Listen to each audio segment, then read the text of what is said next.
Is it the only ship in town? Is it unfit, totally unfit for purpose? And what can it deliver? So the headline event in Baku, as I said, was the newly collective quantified goal. In other words, the target for finance. It emerged at the 11th hour. If you saw it in the press, as usual, things went over time. Some people walked out. Eventually, a decision was gavelled through, and some countries were very annoyed that they hadn't got to talk before the gavel went down and signed off the agreement. But I think it was just a way of actually getting a decision made and done. And so the presidency didn't feel like it had been a complete failure. But May, you were out in Baku along with me, and you weren't embedded in the negotiations, but you are someone who works with some of the poorer countries, and particularly on issues of accessing climate finance. So I want to hear, I guess, your take on the processes and the outcomes of COP. Great.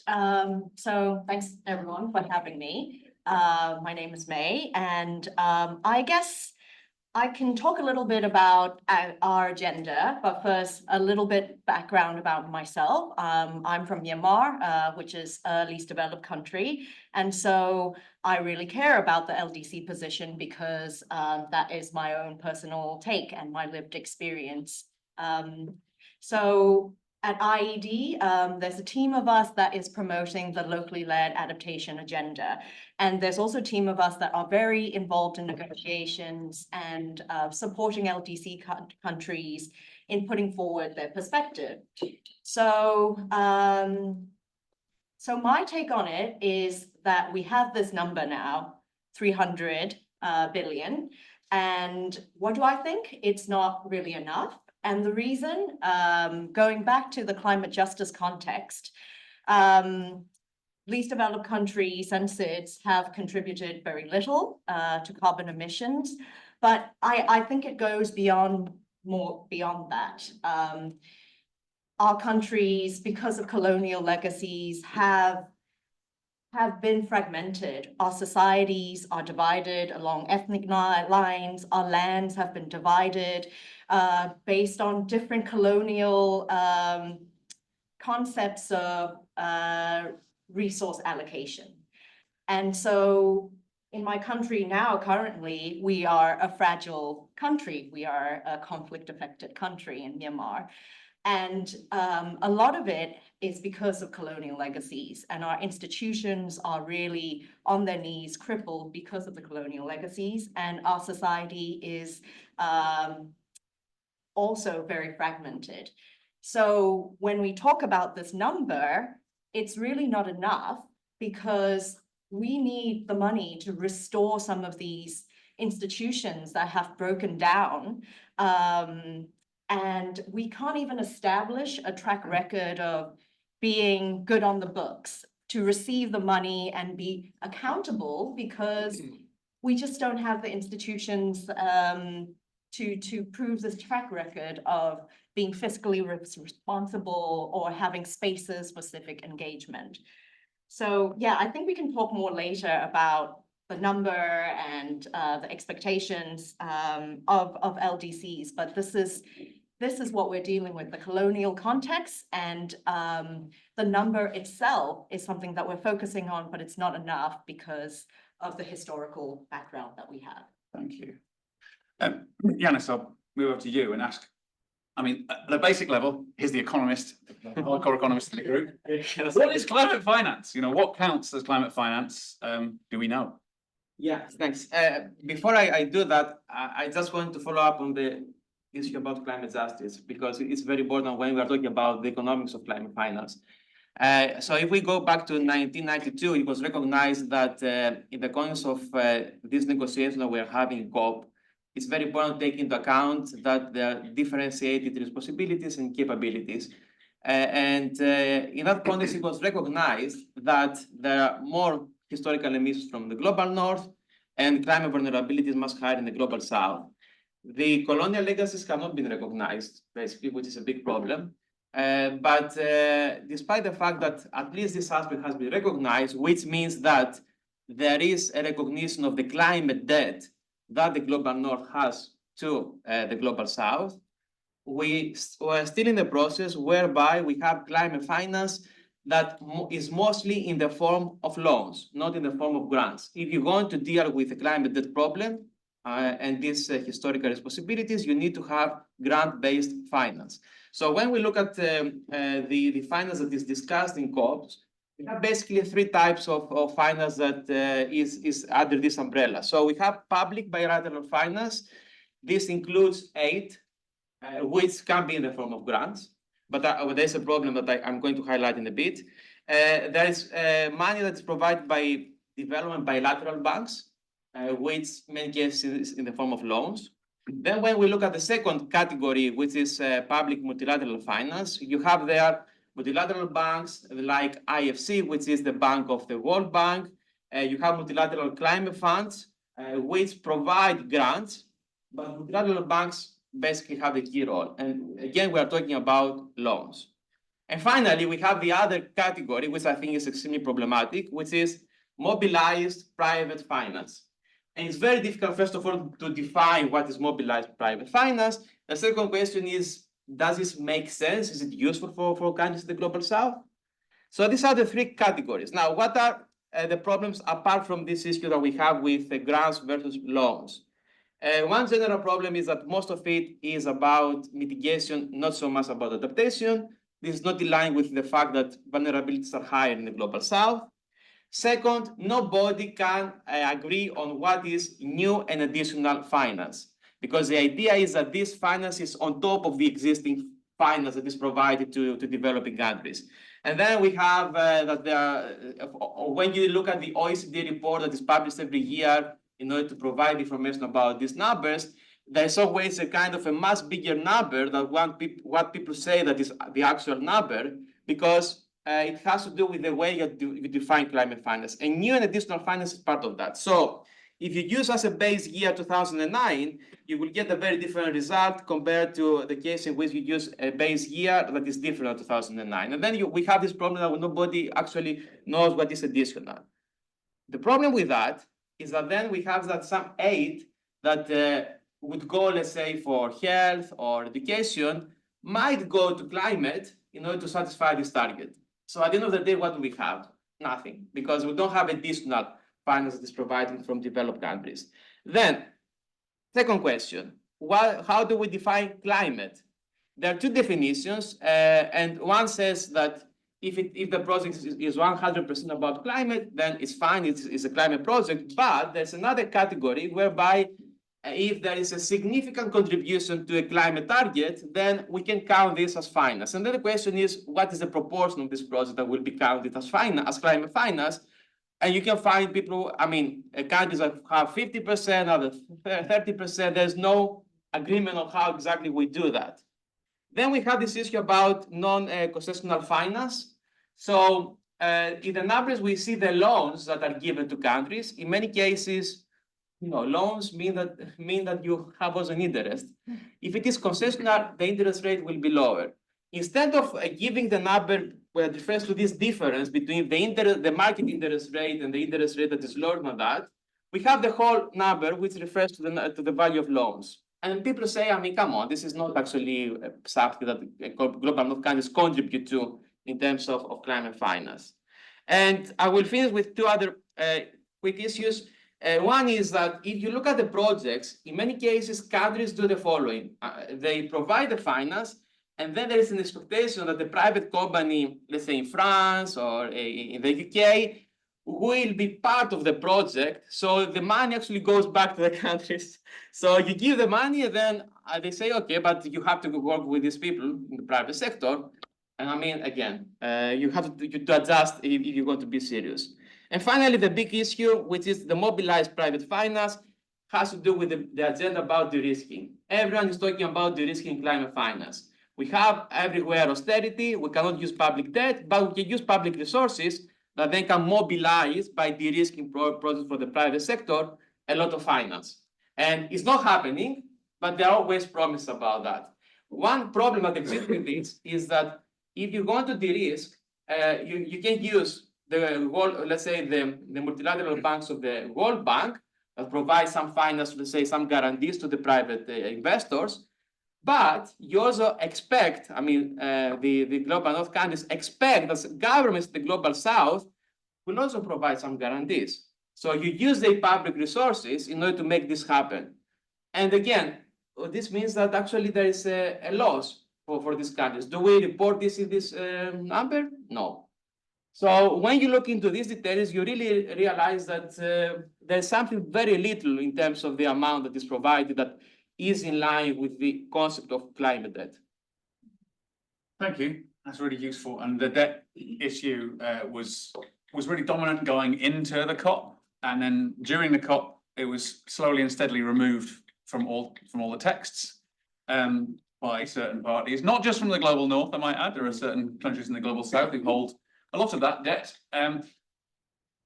It spoke in particular to the small island developing states, the SIDS, who negotiate under the term AOSIS, the Alliance of Small Island States, to which Emily has been working for a long time, and including as a technical advisor. Well, tell us the perspective from SIDS and your experience. Yeah, so I mean, I think AOSIS obviously takes the negotiations incredibly seriously and have been working on a sort of proposal and text, suggested text for this climate finance goal for a long time, collaborating very strongly with the LDC group as well. I think one of the things that they thought was particularly important, and I'll sort of explain a bit why as well, because it could sound selfish maybe, was to have a minimum funding allocation for SIDS of 39 billion annually, and they agreed with the LDC group that LDCs would have a minimum funding allocation of 220 billion annually. That was of course when they're expecting, or they went into the negotiations thinking that there would be a total of 1.3 trillion, hoping that there would be a total of 1.3 trillion agreed as the quantum, as opposed to sort of something to aspire to in the future. They wanted that to actually be an investment goal with an allocation goal, so the amount that actually developed countries committed to and levering funds towards of 900 billion, so much larger sums than what it actually ended up with. Why having this minimum funding allocation is important is because this group of small island developing states have real difficulties in accessing climate finance. So whilst there might be enough there in theory, in the GCF, in the Green Climate Fund, and in other vertical funds and through the MDBs, there's definitely enough finance for SIDS needs, which are basically around adaptation and responding to extreme weather events, particularly for loss and damage, and a bit for investment in renewable energy, but they don't really have to spend a lot of money on mitigation because they're not responsible for greenhouse gas emissions. But yeah, they're looking for this amount. The amount's out there, but they're having real difficulty accessing the climate funds. It's incredibly bureaucratic process, and it's particularly difficult for countries that have small bureaucracies. They're never going to get any bigger. So this idea that we can just build capacity with a few climate finance advisors, and then this group of countries, will suddenly magically be able to access the funds is bonkers. So the idea of having a minimum funding allocation is important, because then it's the obligation is on the climate finance providers to make sure that that money gets into these countries.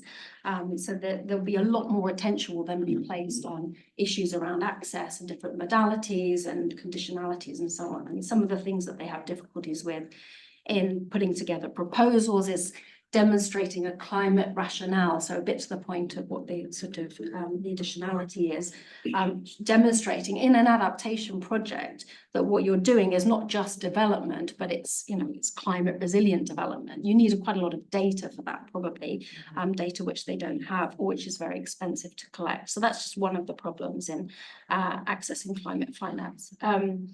They have other major issues with debt, and we're very keen on seeing the text refer particularly to be focused around grant finance or highly concessional finance. It's no good to SIDS if there's a lot of climate finance available, but it's all at market rates. because they have very high levels of debt. Most of the SIDS, with the exception of about 4, are considered high levels of debt distress. And they have very little fiscal space anyway to invest in resilience and adaptation. So the last thing they need is more expensive finance. I think the point that's often made as well, and is important, the difference between adaptation finance and mitigation finance, is that for adaptation, you can't really generate a kind of business case. It's not going to produce revenues down the line, which you can use to pay back a loan in the same way as a renewable energy project might, because you can charge customers for consumers of that energy. So it's much more difficult to actually demonstrate that. And so I think that's another issue for a group of countries that are basically looking for finance for adaptation and for loss and damage. All that kind of rationale that that works for mitigation and probably does make sense to be lending money for mitigation rather than giving money doesn't really apply. And I guess the other thing that they were really keen to see in the text, which again, was removed, wasn't there. I mean, this is going back, every year, there was quite a lot of discussion about having a loss and damage sub goal. So you have this overall goal for the total amount of finance that's needed, but within that, having a sub goal around loss and damage, because otherwise it will be ignored. I mean, it's very easy to see how that could happen. Developed countries and through public resources and leveraging private finance and all the other instruments, might be able to get to the 300 billion goal, but none of that might mainly be for mitigation. I'm sure they'll, try as hard as possible to get the balance right with adaptation, but could easily ignore loss and damage. And the funding that's needed to respond to loss and damage is only going to increase. So that was something they wanted to see in there as a sub goal. We can see already that the loss and damage fund, bit neglected, not very much money being committed. It's about 700 billion or something in total. That's not on a yearly basis. So again, if you have that kind of 69 million, sorry, yeah.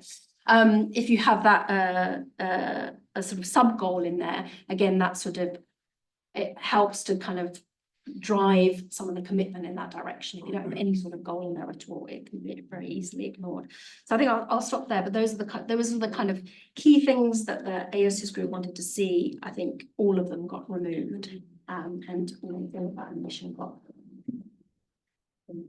Hence the walking out. Hence the walking out of the negotiations, which might seem dramatic, and we'll talk about no deal is better than a bad deal. I mean, you can take that whatever way you want. There is a bit of drama, around it, but it's making a statement. Certainly, they then came back into the negotiations because, of course, everybody wants to see a deal. If you don't have any goal at all, it is probably worse than a bad one. I think they're also really worried about this idea. There's going to be a roadmap now working towards scaling up the amount of finance to the 1.3 trillion. Everyone's a bit concerned that that's going to be a bit of a wishy-washy process. But yeah, so lots to be disappointed about, but it's certainly not the end of the discussion. Yeah. So they kicked the can down the road a little bit on agreeing to the 300 billion by 2035, which is obviously 10 years away, and without thinking about the inflationary impacts of that, the goal being that far down the line. And so there's lots of economic discussion around, well, if you actually look at the old goal and think about the inflationary impact of the cost of living crisis that many countries have experienced in the last few years, if you recalculated the old goal, which was set obviously in Paris for 2025, and if you recalculated that, actually it was 100 billion. It should actually be more like 180 billion. So that should be the starting point for then recalculating how much the 300 should be, which should actually be more like 400. And then you should be thinking about what that will be in terms of inflation by 2035. So actually the number of 300 is really squished by past inflation that's affected the starting point, the baseline, and then also by whatever happens between now and 2035. Mm-hmm. Coming back, if I can, quickly to the issue of access for climate finance. I'm going to come back to you, May. Sorry, Leo, Just to talk a little bit about accessing climate finance and the experience with IIED and its partners of the innovative methods of getting some of the climate finance money to the ground where it counts. So I think there have already been lots of different points made on access. So just as a backtrack, we at IIED or in the climate finance space, we talk about both the quantity and the quality of finance. So when you talk about access, it falls into the quality space. And so, as I was mentioning before, it is very difficult for local actors to access the very little climate finance that trickles down, particularly for adaptation, because you need to have these bureaucratic systems to prove that you are indeed a credible organization, that you have financial systems in place in order to prevent corruption. You need to have M&E taking place every 6 months, reporting, all of these things, just to get the very little that that gets to the local level. And this is the same for national government as well. There are big funders like the Green Climate Fund and the GEF, and they also have very complicated structures in place in order for countries to access these funds. So, for example, you need to be accredited, and in order to become accredited, you do rely on this broken development system of access. So you have to hire usually international consultants to write up all of your reports to prove that you are indeed a credible country, you have the systems in place, you know, so that the money is just not getting to the local level and the people on the ground who are actually at the front lines of climate change. It's just going back into this revolving development system, this broken aid system. And if you look at some of the accredited entities, you know who they are. They're the big UN agencies that take massive overheads, have massive international staff before it even gets to the national government, let alone very small grassroots organizations that are implementing adaptation actions.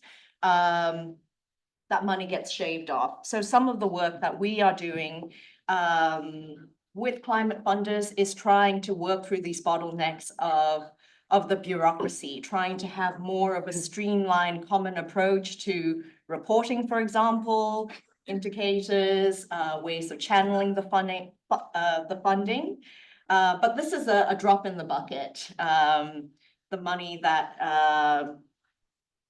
the work that we're doing on adaptation finance and trying to change some of the way that the adaptation fund works is very, very, very minimal. There's still loads of money going through multilateral development banks, which are going in the form of loans. So this access question is really difficult. And then we were talking earlier about disbursement as well. How do you actually get that money to the local level? How do you get money to refugees, people in Myanmar?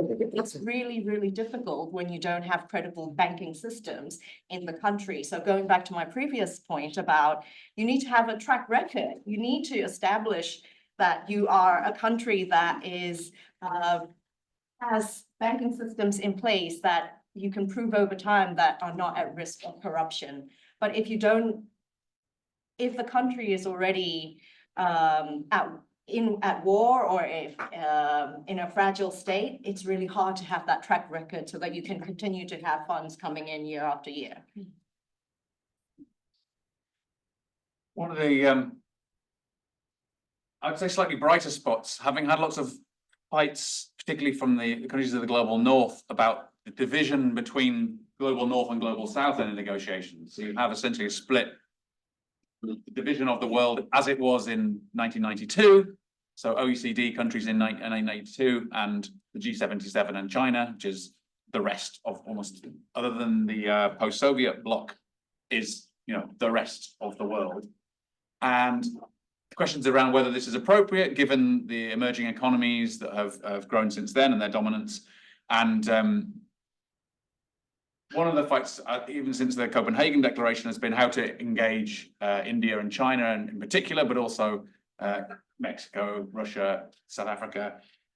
And China emerged as part of the solution, if you like, in terms of the roadmap to get to the 1.3 trillion that are needed. Part of the idea is that they're going to be voluntary contributions for South-South cooperation as well. And China, for the first time, having worked a lot on South-South cooperation, actually declared or declared how much they thought they'd been spending on bilateral cooperation in the climate space. And that seemed like a big opening rather than just sitting back, like some of the other countries, particularly India, sits back and just sits in with a developing country group and says, this isn't our business. China's now coming forward, in part, I guess, because of the trade links and so on. We have a resident China expert online, Leo. It'd be great to hear from you what the prospects are for the UNFCCC and China's role, both inside the convention, but also outside in tackling climate action. Thank you, Tom, and nice to be with you all remotely. Apologies I can't be there in person, and apologies also for my slightly worn appearance. Calling in from Bangkok, where it's past midnight, so I'd ordinarily be in my PJs right now. So I'd like to maybe just start also because I need to log off in the hour, so I want to make sure that I do actually address the exam question that we you gathered us to address today, which is, I think, the question was, is the existing architecture for funding and delivery fit for purpose? And the reason I want to start there also is because it helps put into context the significance and also the prospects of what happened with China's surprise announcement. So I guess the simple and straightforward answer is a resounding no, right? Well, let's think simply about finance, because we kind of tend to speak about finance in ways that kind of shrouded in all kinds of technical layers and it becomes very impenetrable. But in its simplest terms, the purpose, when we to ask the question is do we have a system that's fit for purpose? The purpose of finance is really to provide a bridge to a desired future. So it's allowing that future to land. So what's described in the Paris Agreement, is a clear destination, net zero, a clear imperative, which is adaptation and resilience, and if nature is going to be our ally, international finance is failing us on all counts. And there's a quantum issue. What we see is really a system that is reflecting these colonial legacies that is hardwiring money to the wrong places. So whereas emerging economies and lower income countries accounted for over 2/3 of the GDP growth and over 95% of the greenhouse gas emissions increases over the last decade, we have, on the other hand, climate finance that remains very much concentrated in the richer countries, with only about 16%. This is according to the CPI, the Climate Policy Initiative. Only about 16% of the international climate finance going to emerging markets, developing economies, and the 45 least developed countries. These are figures for 2021, 2022. And of that grossly insufficient finance that has been forthcoming, most of it is again, it largely fails to meet the most acute needs that these countries face. Only a sliver goes to adaptation. It's in the order of 5%. Precious little goes to actually reaches the most climate vulnerable, least developed countries. I'm talking about 3%. And actually very little of that whole picture is South-South flows. It's about 2%. And on the other hand, so we talk a lot about the quantum of finance, and in my view, more climate finance is not going to solve anything if the financial system continues to be biased towards the wrong things. So even as we celebrate the fact that there's been an uptick in climate finance to 1.3 trillion last year, at the same time, 5 times more is being doled out in fossil fuel subsidies, right? We have environmentally harmful subsidies making about $5 trillion. So the China finance is about making a choice, and the choice that finance is making today is unfortunately the wrong one. So that's just kind of to set the scene for we have a finance system that's not fit for purpose, that's not delivering, and beyond the quantum issue, there's also the quality, as Emily and May already delved into some of the details there. Now, I was very positively surprised about China stepping up on with its commitment. Because, as you said, they have been actually very, I'd advocated for the formalization of a greater role for emerging economies and of SOAS cooperation within the NCQG, including with the Chinese. And what I was hearing back was a real reluctance, historical reluctance to do anything that might muddy the waters and that might that might challenge in any way the sacrosanct principle of CBDR, the common but differentiated responsibilities. And there was this extreme caution to not do anything that would seem to lessen the moral burden, or the burden on the moral charge on developed countries to give to provide their share of finance. And so there was a real fear to not or concern not to create this equivalency of expectation between developing and rich countries, as even though the way that is being codified is kind of very arbitrary. So the argument that I made for for SOAS flows to be recognized, more formally recognized within the NCQG, had to do with two considerations. One is the magnitude change that we need to see, right, in the amount of climate finance.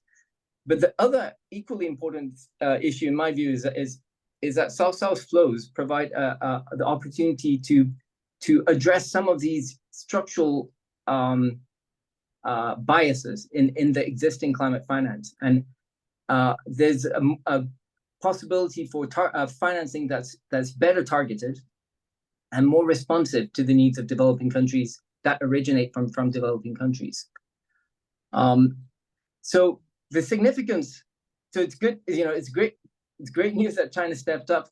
And the significance for me is not so much the quantum as in how it opens up new possibilities, and it really shifts the dynamics around this issue that has been such a stranglehold on the negotiations. It's become such an impediment to the negotiations as a whole. And so what it creates, the possibility that it creates now has to be followed up with some concrete moves. So that's where I'm kind of watching in the year ahead, is whether China would actually step up. And it has already in some ways, and you see signs, very hopeful signs that this announcement that they made is going to be followed up by some concrete investment deals and bilateral, maybe also trilateral and multilateral actions that indicate their intent to play a role in changing the game on finance, not just stepping up because they're told to or expected to, but because they have a strategic interest in unleashing a new dynamic around finance. And we see this in moves that are being made, for example, in Indonesia. Recently, this Prabowo announcing that Indonesia was going to phase out coal, which came again, that was came as a bit of a surprise.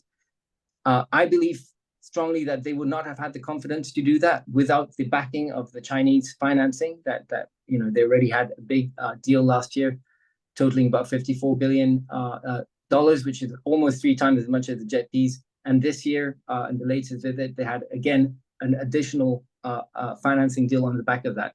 So I think there's a lot that China can do to demonstrate how South-South cooperation can actually be stepped up as a much more important part of the global international climate finance picture.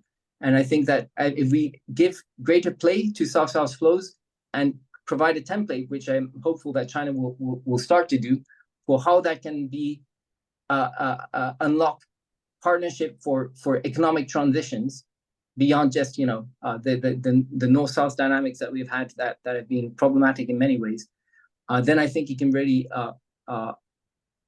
create impetus towards a more ambitious outcome next year. So yes, I'm a little bit downbeat by as all you've heard from all our colleagues, but I do think that this is the announcement from China does provide a wedge there that can lead to very interesting possibilities in the year ahead.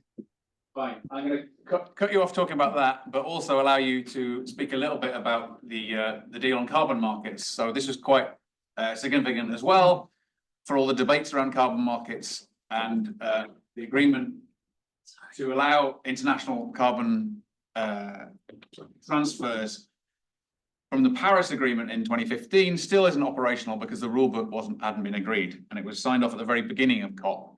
And Leo, as someone, you set up the China Carbon Forum back in 2007 to bring together stakeholders to talk about transitions and low carbon activities, but with that carbon market in mind. How's that gone down from a kind of China perspective and even an East Asian perspective? Is things gearing up, ready to participate? Is it seen in a positive light? Have you seen some of the debates that we've had with African colleagues where there's a lot of pro-action or proponents from the governments keen to see flows of essentially foreign direct investment, and from the activists saying, no, we don't want people dumping their dirty pollution in our countries? How's it played out in China and other countries in the region? Well, I think it's been a lot more pragmatic, the way it's been seen, and this has been such a contentious issue, right? It's really flared up, elicited very passionate views on both sides, which I have a lot of sympathy with. On the one hand, it's either like is sold as the catalyst of the big quantum shift that you might want to see in private finance, benefiting frontline communities.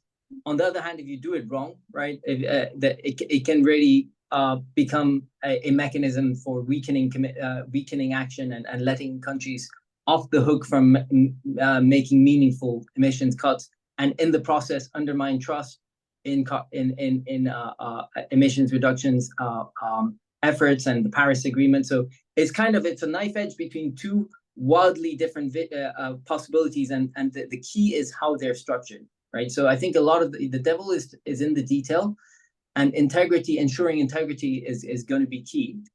But there's still the question of who ensures that integrity, and where is the truth held, and how do we move away from a paradigm, let's say, or practice in the past where truth was held in very small places, which were in the West, right, to a reality where it's more decentralized, and how can you shift to a world in which countries can take ownership and police for policing and ensuring the integrity with high standards that are set and agreed in common.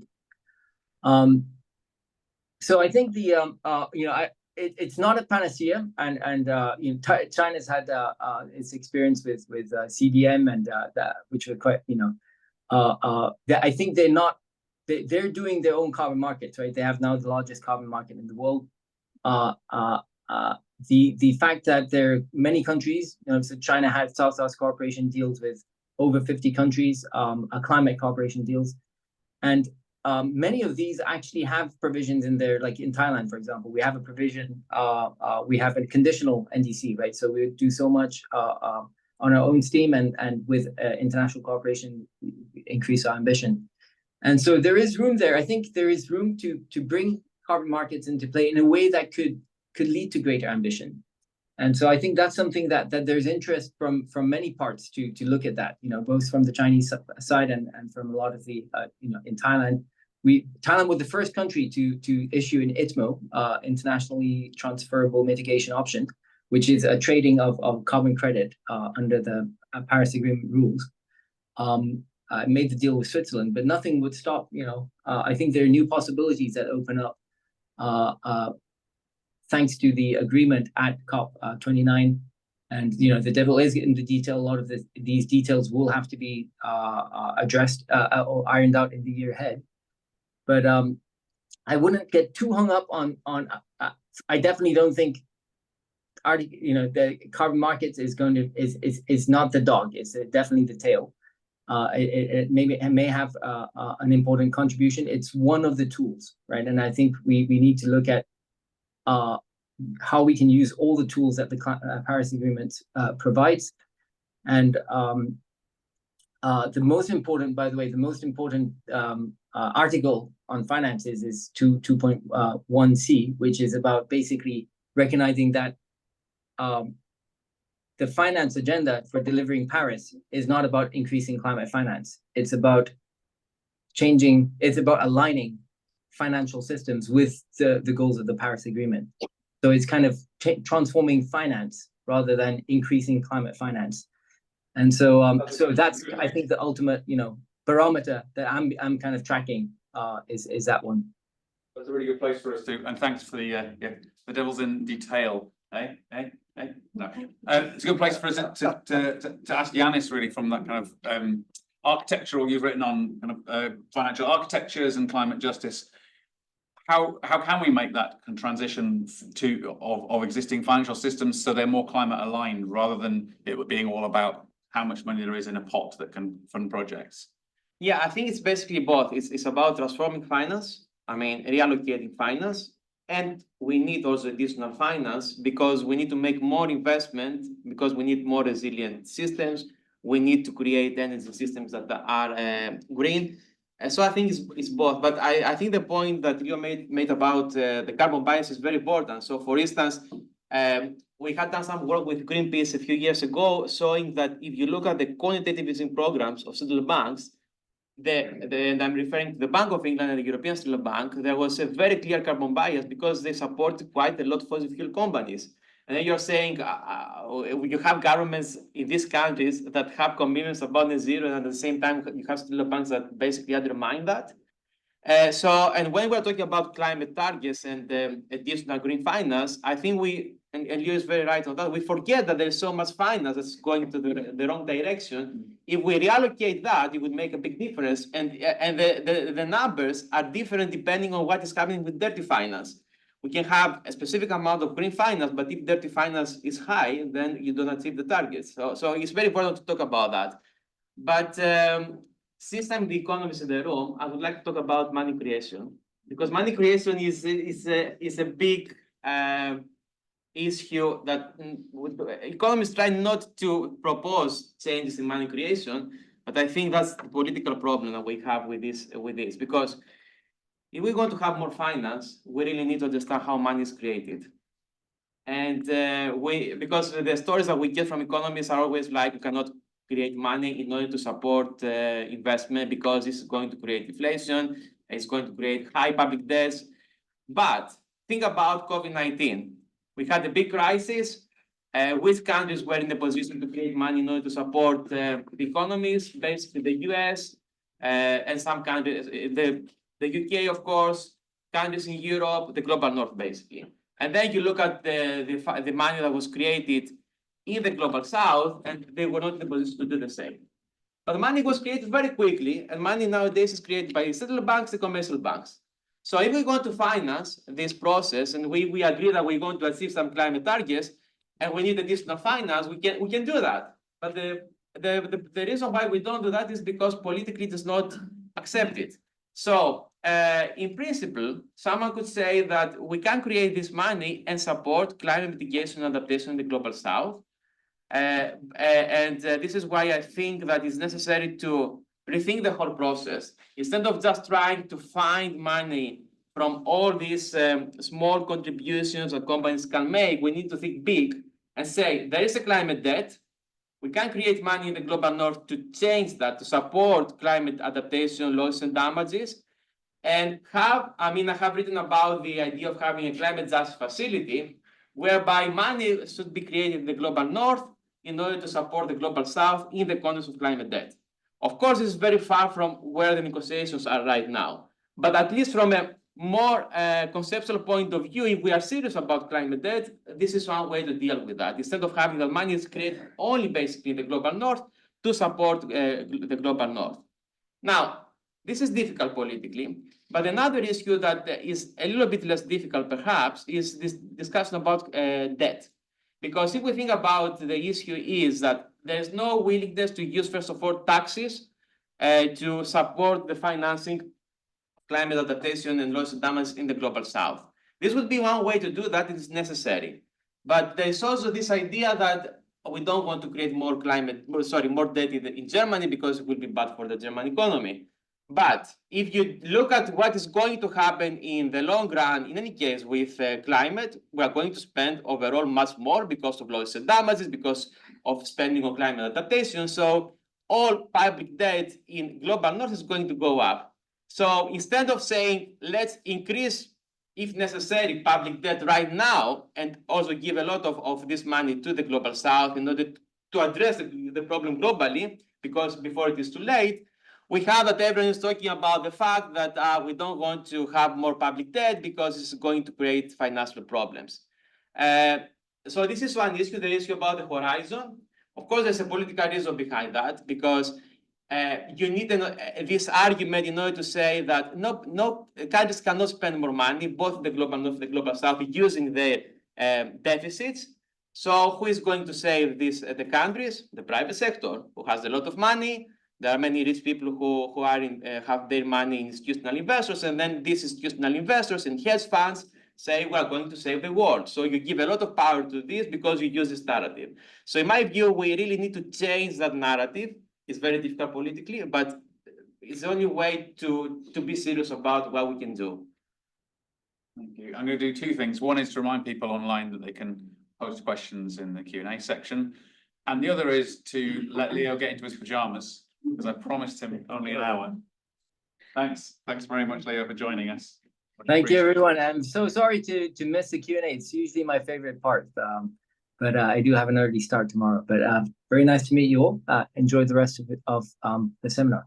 Bye. Thank you. And then the other is to segue this issue around more innovative approaches to tackling the climate finance gap and the existing restructuring of the existing financial architecture, to ask Emily to talk a little bit about those perspectives from the SIDS, and particularly the Bridgetown agenda has been pioneered by Prime Minister of Barbados, Mia Mottley, and others. Yeah, so I mean, beyond COP29, life goes on, and there are many other initiatives, and I think that have real promise.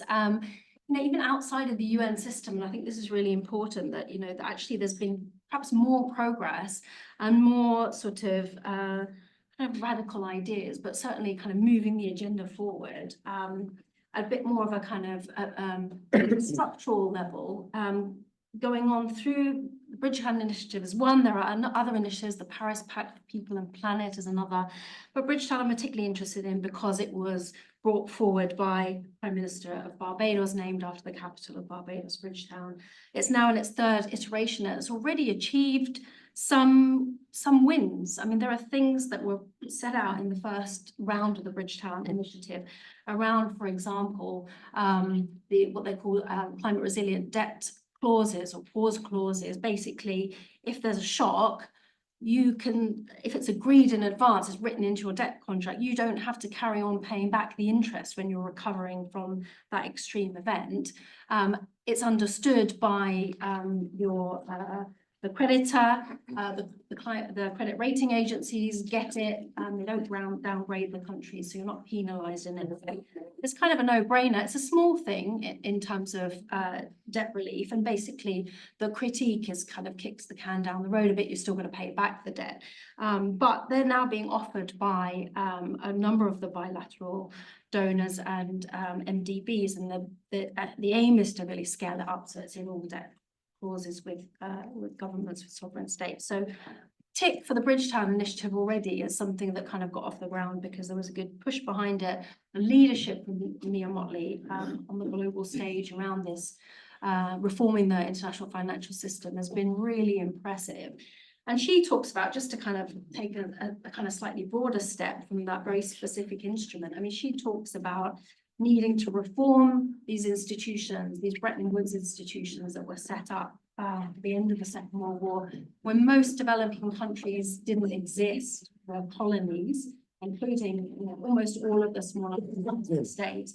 So it's clearly a system that is not it was not set up, with any of the voice or representation of those countries, and there's really not the purpose anymore. So there's a lot of reforms that are proposed that are in the Bridgetown Initiative, which I can see, are really gaining some traction. They're looking at, for example, reforms to the international sort of debt regime, including the IMF basically does these kind of studies to look at the situation, the debt sustainability analysis before deciding, what kind of support countries might need. That doesn't, barely looks at climate change or sort of climate indicators. If a country is investing in building its resilience to climate change, that ought to be taken into account in terms of debt sustainability. It's just not in there at all. Similarly, I mean, not so much as part of the sort of the Bretton Woods institutions, but you have these credit rating agencies that are sort of free to do almost whatever they want. They're barely regulated. They basically provide a credit rating. So when countries borrow, private sector or issue bonds, if they have a poor rating, then they have to the interest rates are going to be very, very high. It's seen as a very risky investment. We don't think the credit rating agencies are getting it right for the small and developing states because they don't know enough about them. So they just assume that the political risk, even, there's not even looking at climate, they assume the political risk are very, very high. And these countries are unlike, there's a big risk that they won't pay their debts, or which the evidence suggests is not the case. So there's also recommendations in there about improving regulation of the credit rating agencies. There's recommendations in there in increasing the volumes of finance from the multilateral development banks. I mean, they're very, very cautious in their lending. There are things you can do about that. You can encourage them to take on more risks, to lend more. They don't need to have quite such strict capital adequacy frameworks. So there are lots of recommendations in there. I encourage you to look at it, because although it might not seem to be centrally about climate finance, it's basically looking at ways in which countries can be their access to affordable finance can be improved. They have more fiscal space, spending less of their money paying back debt, so they can actually mobilize resources domestically as well to invest in climate action. And it's really just looking much more broadly at the international financial architecture and how it needs to be reshaped and repurposed to deal not just with climate change impacts and the cost of transition, but the demands of kind of modern economies and small island economies and fragile economies and the range of types of countries that borrow from the banks and that want to develop and want to invest in resilient development. So that's some of the things that are in there. But I think it's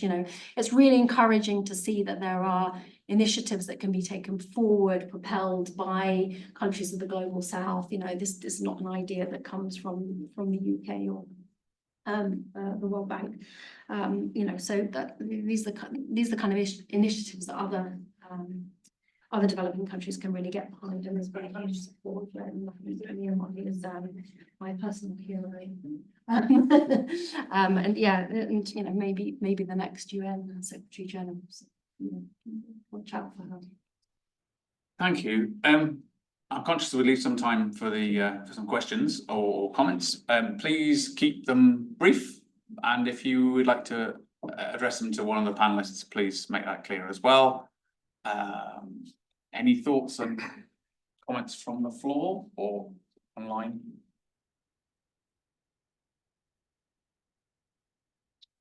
At the back, please. Yes, hi, thank you very much. Yeah, I really enjoyed the macro overview that you have been discussing.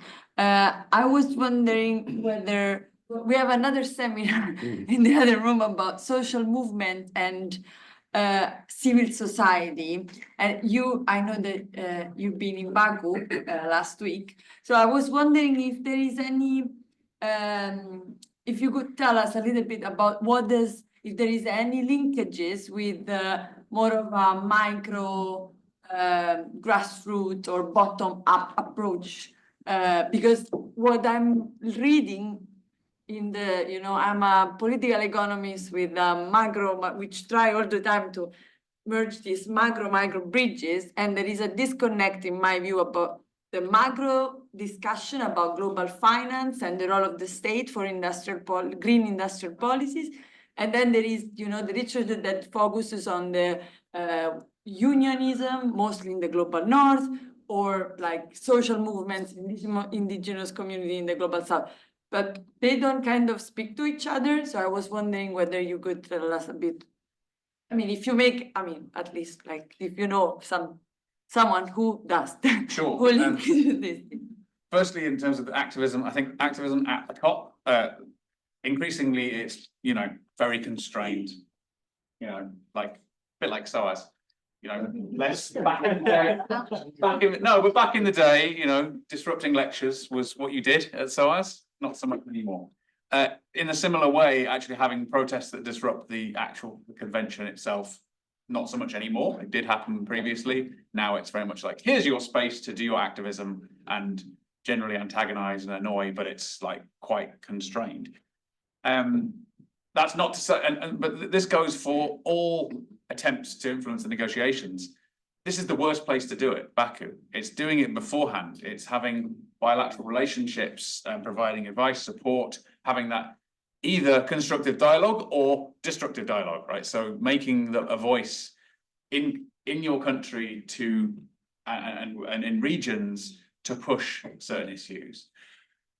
I think secondly, I'll ask May to speak a little bit to the issue of where the bottom and top meet, because IIED's been really so central in that push towards, particularly in the adaptation space, so in the adapting to climate impacts, has really moved from that top down, trying to do everything from national level through policies and plans to actually how do you get bottom up grassroots engagement and resources to enable those kind of bottom up initiatives to take off. Mate. Yeah, thank you for the nice intro. So my team works on promoting the locally led adaptation agenda, and we have a set of principles which are really about climate finance and changing the way that climate finance is done. And these principles were developed in collaboration with representatives of grassroots social movements that are demanding a change in the system. So they are fed up of using expensive international intermediaries and money not actually showing up to them. They are fed up of not being recognized for their local leadership in adaptation, even though they have lots of proven adaptation action on the ground with the very little money that they have. So the LLA principles, we call them, were co-developed in conjunction with grassroots social movements and lots of other actors, actually. So in relation to finance specifically, I can call out 3 different principles around improved quality of finance. So these actors are demanding greater flexibility of finance, more patient finance, and predictable finance. So this means that, like the Bridgetown agenda, flexibility, that it should be responsive to the different conditions on the ground. If there is a COVID crisis or if there's a disaster, then the funding should be responsive to the conditions on the ground, right? That it's okay to not deliver on certain things if there's a crisis on the ground. So, and then there's also the principle of patient financing, that it should understand that local actors need a lot of time in order to deliver the projects, that the funding should be responsive to local contexts and things of that nature, and that it should be predictable. So oftentimes, even with grant funding, it's attached to the political situation from bilateral donors, right? If there's a 5-year congressional agreement for funding, then that is the 5 years that we have the funding. So it's very hard for local actors to plan, actually, if we can continue this adaptation project, for example. So these are the three principles that are related to finance specifically, but then there are other aspects in the principles of LLA about how finance should be. It should address some of the structural inequalities, that it's not just about the money, but it should actually empower the most marginalized within society, or it should, agency should be in the hands of local leaders and actors. So there are more like quality aspects of it as well that grassroots have called for. And a lot of grassroots actors, especially Indigenous people, are calling for direct access to finance, meaning they want to see money coming to them directly and not through intermediaries. And if it's an intermediary coming through an intermediary, that it should be a good intermediary that understands what it is to work with Indigenous peoples and local communities. There are also other ways that civil society engages with the fund. So all of the funds under the UNFCCC, Adaptation Fund, Green Climate Fund, they have observers, civil society observers, but they face loads of constraints actually. There's like 2 observers to represent a whole slew, private sector, local actors, Indigenous people, and they're quite limited in the role that they have. So empowering the civil society observers with knowledge and information and also key messaging is something that is really worth supporting. At least they're there. Important. They're But there. provision to have, you know, observers from civil society in these board meetings. One of the questions online was about to what extent it was a peace. It was dubbed as a peace COP after the emergence of peace and conflict. They try not to use the term conflict as much as they use the term peace at their previous COP. And the question was this, you know, was this something that we saw a lot of? I think there's so much, there's 2 sides to the COP now. There's a trade side, which is almost a mini conference in itself, with lots of people plugging their topic and having their own panels and the like, and then the actual formal negotiations. And there wasn't a kind of peace-based declaration, but there was a lot of influence from the conflict and humanitarian community. See Femina sitting in the front from UNHCR, that to actually play an important role and to put, as has already been mentioned, put the place of displaced communities, refugee communities in the picture, in the mix. But it wasn't front and center of the formal negotiations.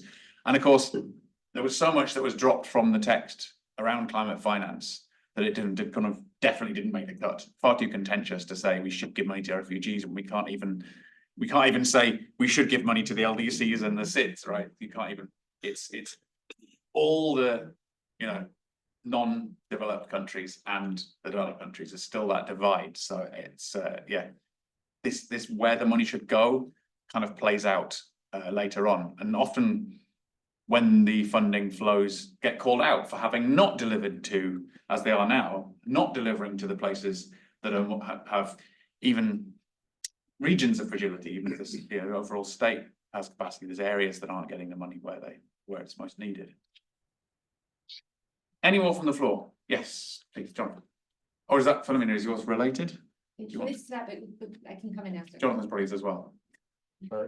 Okay, when it is related, Sure. Thank you very much. Really, really interesting. I'm completely non-expert on this, but it's about kind of fragility and fragile conflict-affected states. Most of the world's poor are going to live in conflict states by 2030. And just any reflections on, and many of these places are most affected by climate change.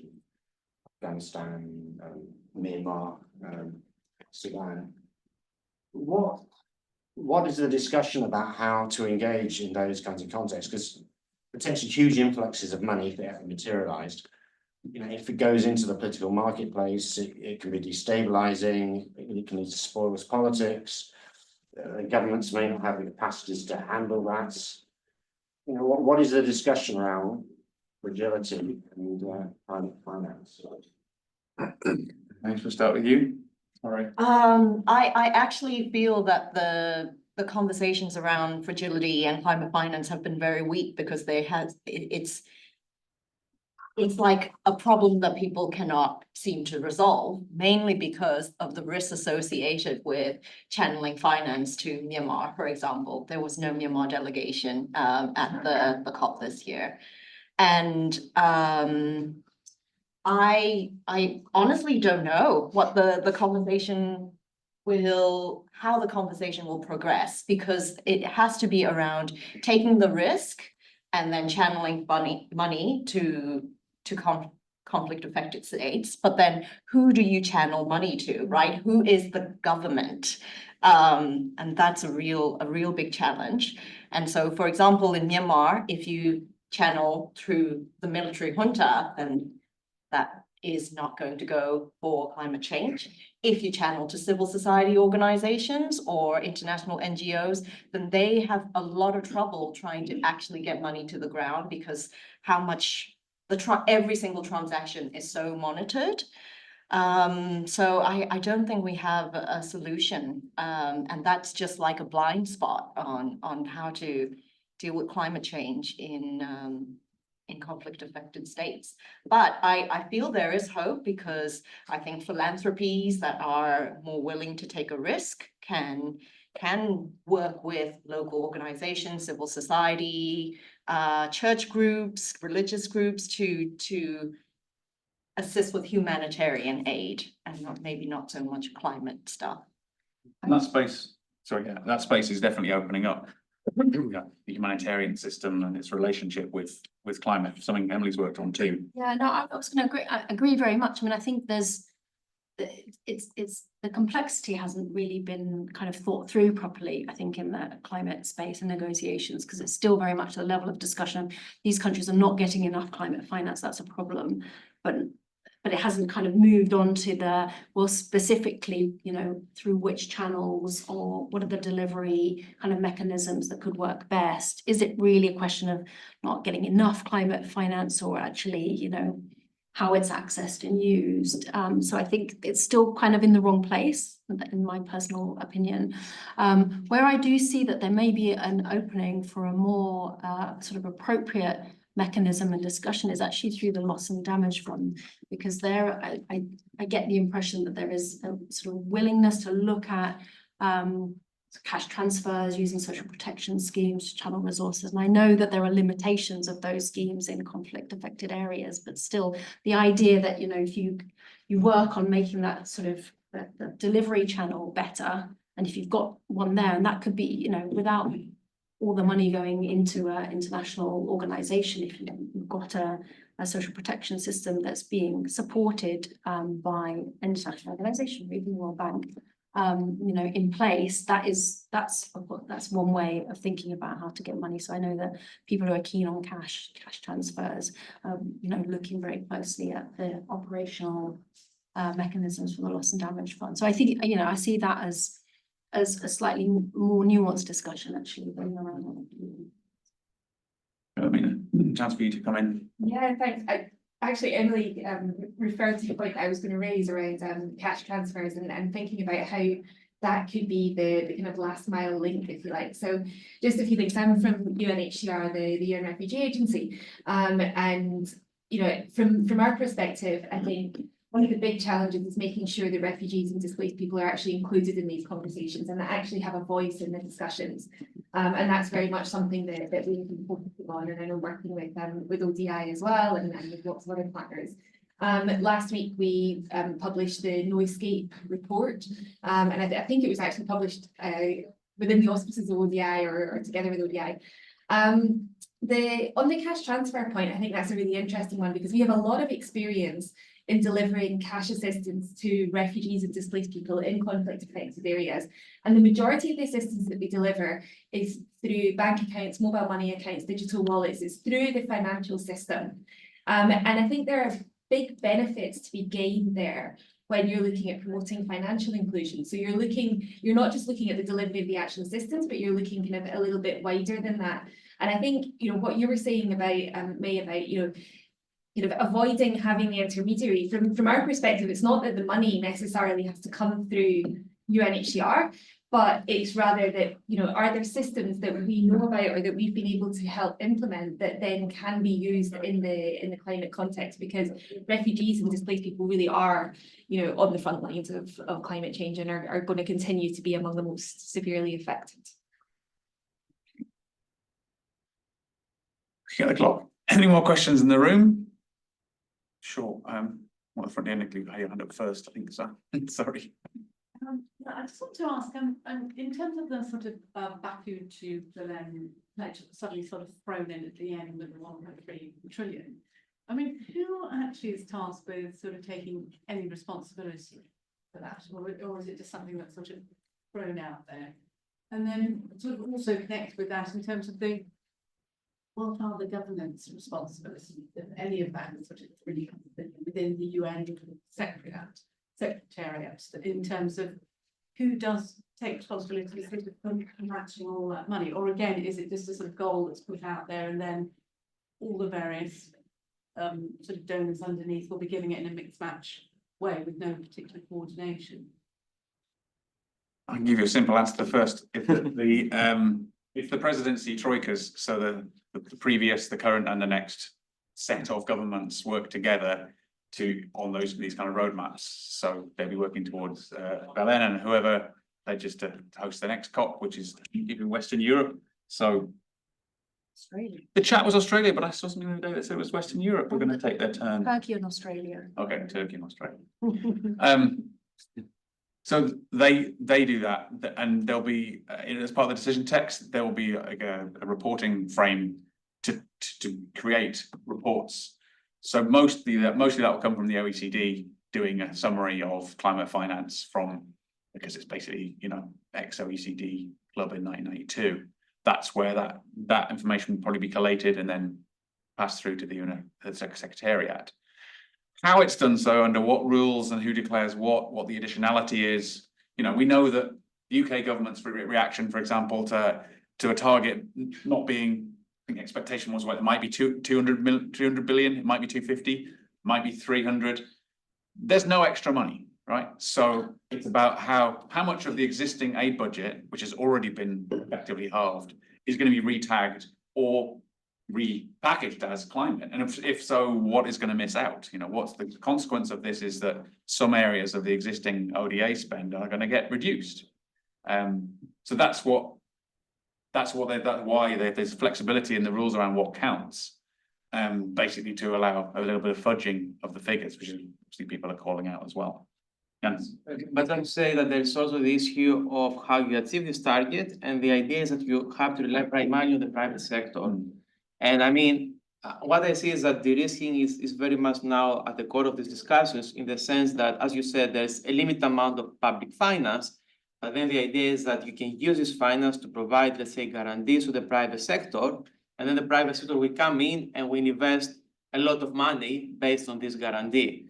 And I think this is why at the end of the day, they put this number there, because they could argue that there can be an increase in private finance by mobilizing some public finance.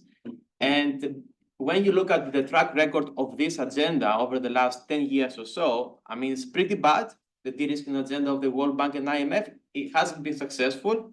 And when it is successful in terms of numbers, there are many implications for the local population, because governments pay attention to convince the private investors to give money and not to engage properly with the local communities. And the same, of course, is the case with the private investors. But I think it's basically this agenda is behind this big number. And they hope that this is going to deliver. And I think that's it. Let me take a question from. Okay. Yeah, I think I just had like a general question about the legitimacy of the whole process, because I think with the last two COPs and then this COP kind of happening in authoritarian, kind of very much fossil fuel states, especially civil society saying this time around they felt like a lot of the democratic processes were being undermined, certain country delegations saying the same, it all being really quick at the end, and kind of civil society being followed around in Baku and being asked questions by kind of government agents and so on, and countries not publishing the NDCs, which they were supposed to publish. Kind of how does that bold for the process and the legitimacy kind of, France wasn't there, Argentina left. How is that gonna kind of continue in the future if kind of, yeah, just like. It's a good question on process. The consequence of the presidency noting the objections of so many countries at the end is not clear. That's and that draft text is has not been published as not draft text, interestingly. It does take a while to formalize the agreements after a COP, but at the minute it's very notable that the one everyone's looking at still is tabled as draft text.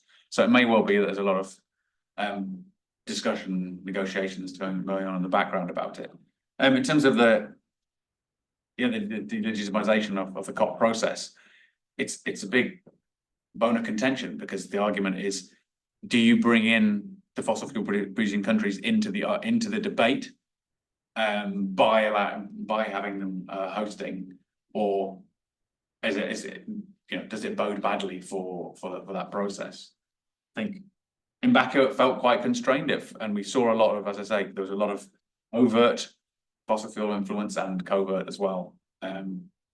Not least from the president and his own declaration at the beginning of the COP, right? So they weren't hiding much. We should need to have Leo online, because I think he's one of the most optimistic people, and I think I share it a little bit as well. The normative agenda, for all the effort it takes, the normative agenda of the UN process that puts all countries, it's a nation state's job to at least think about how it's taking action on climate, and so that we get the awareness and action and planning at that level at least, which we didn't really have before the Paris Agreement. It was important to remember just how much of a sideline it was, and it wasn't mainstreamed into financial systems, planning government systems. I agree. I mean, the negotiators themselves get upset when people say, why do we bother with COP? Should we just stop it? Like, let's not, this is such a waste of time. They get very upset about it because, they go to the negotiations, they put a lot of work into it, small amounts of progress are made, but this is, part of a longer term ambition. And I think, they're having patience as well in the way that the media doesn't, and some of the civil society groups don't, and rightly so. But yeah, so I think for the negotiators, it's a very important process, and there are small wins that they need to be recognised. Lots of other things go on around the margins, which you can say good, bad, okay, whatever. Yeah, I'm kind of raise that point because I heard that question being asked, and colleagues who negotiate, who work very hard, getting upset about that kind of COP shaming or something. Yeah. Right, thank you everyone for turning up and online as well. Just join me in giving a big hand to our panelists here and to Leo. Thank you.